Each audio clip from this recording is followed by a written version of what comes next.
And I think when you start looking at it like that, like, wow, I'm really resentful that this person is happy. My gosh, what am I?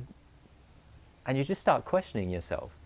And it's not a bad thing. It's just about you becoming aware of how you're looking at the world. What's going on, becomers? Welcome. Remember, start living for who you can become, not for who you are. When you live for who you can become, you become more of who you are. In today's video, we're going to be speaking about the two types of mentalities that you can have, or maybe that you have had in the past and that you can have for your future too. And now you might be one mentality, or you might be the complete other mentality, or you might have a mixture of both of them. So just listen, enjoy, take what you need, and let's get going. So the first type of mentality is, I'm going to write it up on the board because I love whiteboards, is the victim mentality. Now I'm sure you've heard the victim mentality before, but I guarantee that you might, I guarantee that you might not have heard this before, that where the actual word victim comes from. I have this new fascination with words. If you've been following my previous videos, I love breaking the words down at the moment. But where the word victim comes from is the root word is a Latin word, victima. Well, what does victima mean? Well, victima means, very interestingly enough, it means an animal offered in sacrifice to the gods. Now, I don't want to say what I think that means. I want you to have your own interpretation of that. But in the 17th century, the meaning from victima changed, and it became a person put to death or subjected to torture by another. Now, I don't think the first part of that meaning quite relates to you, but the second part, certainly. A person that's subjected to torture by another. Subject to torture by another. But how is that possible that you can be subjected to be tortured by another? Well, let's find out. Now, the acronym that we're going to go through here is CEMR.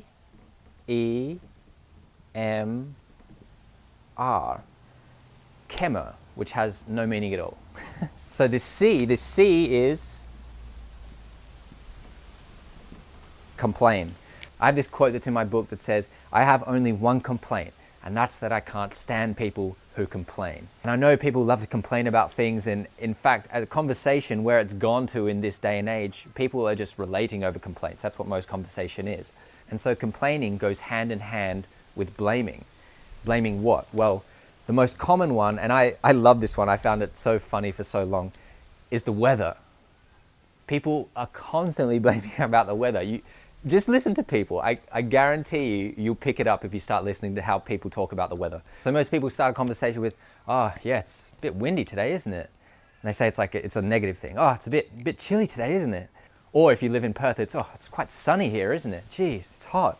And the fact of the matter is that it's never quite right. It's never quite how they want it to be, the weather. Now, years ago, I wanted to be only a part of deep and meaningful conversations, but over time, especially when you move back into society, we're staying in the suburbs at the moment, so you're constantly surrounded by people, even though as isolated as we live, but we see people every day, right? And what I learned is that you can see a lot of depth from the surface. So when someone's talking about the weather, you can often tell a lot about that person just by the way they describe the weather.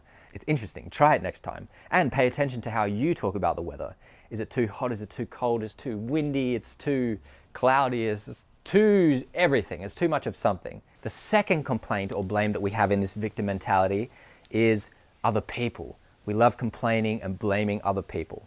Now, if you're not complaining or blaming other people constantly, then you're maturing spiritually. Because when we were all young, we were all complaining about something. Like, there was always something to complain about when we were young. Like if Tommy hit Freddie and Freddie runs off and he's like, Mummy, the Tommy hit me, or Tommy ran away from me, or this. Sorry, Tommy. And that's the child version, right? But children don't know any better. They're innocent. They just do whatever comes to them, right? But us as adults, we have a different way of thinking.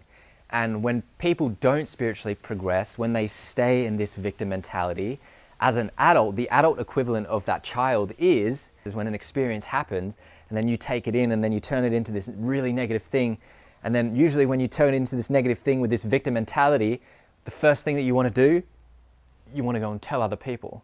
You go to a friend that you work with, you text a person. And what you're doing is you're giving into the G word, gossip. You're giving into gossip, which is endless. And in terms of spirituality, it's very low on the spiritual planes. Gossip, it's a very low energetical thing to be around or doing, especially in your life. Because what this complaining and blaming and then spreading this negativity around to other people and gossiping about it is doing, it's spreading the negativity, and it might not have even been a negative experience, but you've just turned it into something a lot worse than what it is, which is most of the time what happens, and then you're spreading it. But then why you're spreading it is because you're looking for sympathy from others. So you're looking for others to justify this negative feeling that you have toward the experience that you had in the first place. And why you're looking to tell others for their sympathy to justify your negative feelings is because you can't accept the experience yourself. In other words, you're still very reliant on others. The second letter is E. Expect to be, oh gosh, I'm going to be hurt leading this far. Expect to be hurt. So you go into, doesn't necessarily have to be a new relationship or new job. It can just be you go into a relationship or the relationship you're in that you've been in for a while. You go into this job you've been in for a while. You go into anything and you expect to be hurt, even with someone who loves you, and especially with someone who's hurt you in the past. Someone who's hurt you in the past, you expect to be hurt by them again. And that's because past perception determines present experience. I'll say that one more time. Past perception determines present experience. So the victim mentality is constantly looking back. It's constantly saying, oh, this happened, so this is going to happen again. Oh, that happened, that's going to happen again.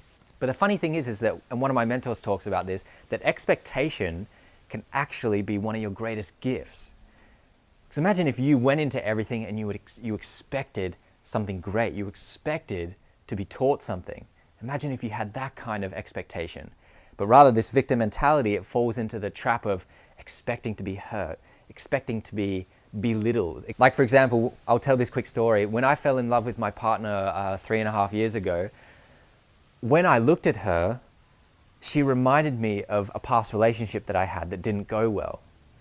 And that really stopped me from falling in love with her. And in turn, every time that I talked to her or interacted with her, I would feel like it wasn't going to end well because I was still associating her with my past. My past perception was still determining my present experience. And so if you can think of someone who you know right now who you go into the conversation with or who you see and you're like, oh man, not Brian again, oh, not Jenny again. My names are so random that I think of. You know, not this person again. For me, for so long, it was my dad, not this guy, not him again. Your expectation determines what happens in the present so much. All right, the third letter, the M.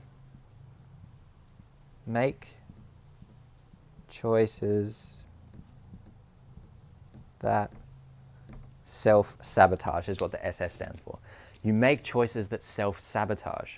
And these all feed into each other, right? Like if you're complaining constantly, if you're blaming other people and then you're going and spreading it to friends, spreading it to family, you're just spreading this negativity around, well, of course your family doesn't want to like speak to you as much or of course your friends don't want to be around you as much. Like no one really wants to be around a person who's complaining and blaming all the time. It's a tough thing to say, but it's just how it is, right? And I've been in that. I've been in that complaining and blaming, especially when I started to become, funnily enough, when I started to become more spiritually aware, I started looking at my family and being like, why aren't you guys aware? Like, have you got your eyes open? Like, can you not see what I'm seeing? And I think it's one of the early stages of spiritual maturation, is that a word? Spiritually maturing that you encounter is when you start to become aware or awake, or the term that you like to use, that you start to see everyone else is just sleeping. They're not conscious. It's like they haven't awoken yet. And then you start pointing your finger like, why aren't you doing this? But it's not the case. It's not about them. It's about you right now. And so anyway, when you're constantly complaining, blaming other people, spreading this negativity, when you constantly go into situations and you're expecting to be hurt, then one of the consequences of this is that you start to become more isolated from everyone. And isolation can be great, but if you go down this path, it doesn't end well. And what happens is you start making choices that self-sabotage. And what that looks like is, for me, I think for a lot of people actually from the age of 18 to 35 is substances. You go into substances. And alcohol, suppress. Drug, weed, suppress.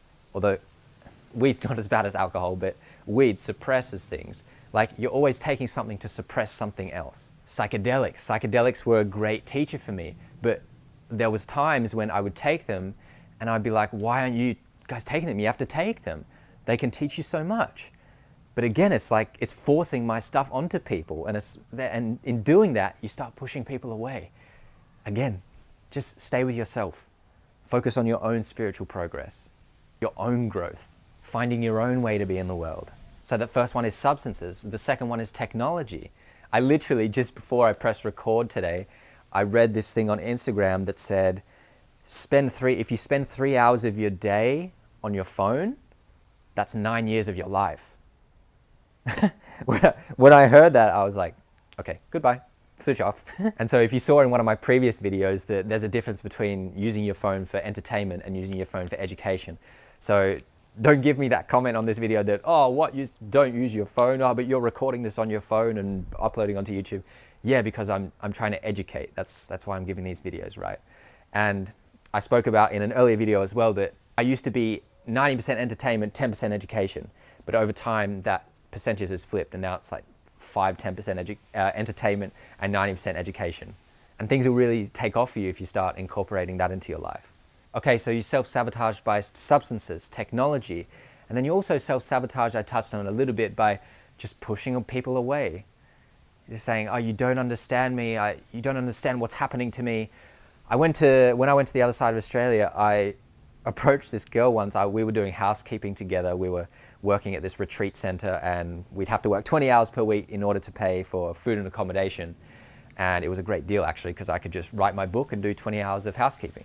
Anyway, we were doing housekeeping together, and I noticed that this girl, whenever someone would come and talk to her, she would talk over the person, and like louder than the person. I'm sure you know someone in your life that does that. And one day I said to her, because I was trying to let people know what they could work on at the time, which my intention was right, but I think the way I delivered it wasn't the best.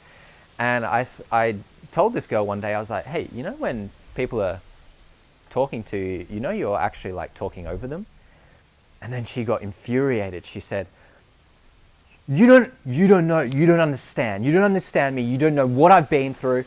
3 years ago, my friend passed away, and she started giving me all this stuff. And so what was happening here was, well, it was definitely a wake-up call for me to understanding that, okay, I can't really talk to everyone about, like, not everyone is as open as you think, right? I just mentioned some kind of improvement that maybe she could make, and she is falling into this one, right?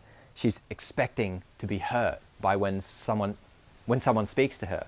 And then she starts complaining, expecting to be hurt, and then she falls into this, and you can tell she's in the victim mentality. And so what complaining and expecting to be hurt and making choices that self-sabotage end up leading to is isolation and depression. And I want to say one quick cool thing about depression. I bet you've never heard that sentence before. One quick cool thing about depression is that I saw Jim Carrey spoke about this once. He said, we need to change how we view the word depressed. It doesn't mean depressed as in sadness. Depressed, we need to change it as deep rest. And what he meant by that was, we need to take a deep rest from the character that we've been playing. And so I hear a lot of people talk about their depression and their sadness and that they're lost, and it's like, okay, cool. That was the character that you've been playing then. You've done the lost character, you've done the sad character, you've done the depressed character, and I've done all three of those. But now it's time for you to go on to a different character. Which character would you like to choose? Would you like to choose the one where you start finding yourself, where you start becoming happier, when you start having a bigger purpose in life, more meaning in your life? Like, choose your character and become that character. But a lot of people are so cemented with their idea, they don't realize that their identity is not cement, that your identity is wind. It's constantly changing. It should constantly change. Okay, this final letter, R, is resentful of others. That's pretty messy handwriting. Resentful of others. So when you see a happy person, that makes you sad. When you see a person, actually this happened to me for many years. When you see a person with money, you feel worthless or you feel poor. And that's the stigma around people with money, right? For so long I just thought, oh, people with money, like, oh, they have all this like there's people dying, people dying over here. There's people with no money. There's people on the street here. Like, what are they doing up in their castles? Meanwhile, what I didn't understand was, oh, these people are actually giving a lot back when you go into it. And, oh, they're retaining a lot of their wealth because they want it for the generations of their family. And, oh, they didn't actually start in, a few of them did start in castles, but a lot of them didn't start in castles. A lot of them started on the street, lost, broke, having nothing, like less than what you have right now. And I think the more that you question these things and you go into them more, the more you can redefine your beliefs, really. And so happy people make you sad. People with money make you feel worthless. Relationships, people that you knew not too long ago, and now they're suddenly in this relationship, they're getting married, they look super happy, at least that's what it seems on social media. And it makes you feel lonely. It's like, well, I'm better looking. Whoops, I threw my marker. It's like, I'm better looking than that person. How does that person have a wife and kids? Like, I'm here, I'm not having any sex, I'm lonely, I'm worthless. Oh, and they have children? Oh my God, I mean, I must suck. I mean, what do they have that I don't have? The last one is that you see someone who has like a definite direction or a purpose, and it makes you feel lost. It's like, how did this guy find it? Like, where do I start? It doesn't make sense. I'm not that different from this guy. You might be watching me right now and be like a guy commented on my last video that I did, and he commented amazingly, and I was thinking, gosh, this guy's so much smarter than me. But it made me laugh, I wasn't like putting myself down. It was like, God, there's very intelligent people that are watching my videos. And it made me feel nice. Instead of me seeing that comment and being like, oh man, that guy's smarter than me. Maybe he should make my videos for me, And that's the fourth and final letter in this acronym of the victim mentality. Complain about others, blaming others, spreading negativity, expect to be hurt when you go into situations, or you see people who have hurt you in the past, or you always expect to be hurt. You make choices that self-sabotage, you go into substances, technology, you start pushing friends away and people that you love. And then you start, after all of these, you start getting into this isolated and depressed position. And then you just start looking at everyone else and you just start resenting everyone. Even people that are happy, even people that have money, even the people that have purpose, even the people that have found a direction in life. It's like, gosh. And I think when you start looking at it like that, like, wow, I'm really resentful that this person is happy. My gosh, what am I? And you just start questioning yourself. And it's not a bad thing. It's just about you becoming aware of how you're looking at the world. And this video's gone a little bit longer than I thought, so I think we're going to split this into 2 parts. So this has been the victim mentality, and I want to just finish by reading something that I thought I had in my notes, but I don't have, so I'm going to be right back. Watch these editing skills. Okay, I found it. I checked all over the house and I finally found it. So I want to finish off by describing, actually, so that you can have more of an understanding of where this victim mentality potentially comes from.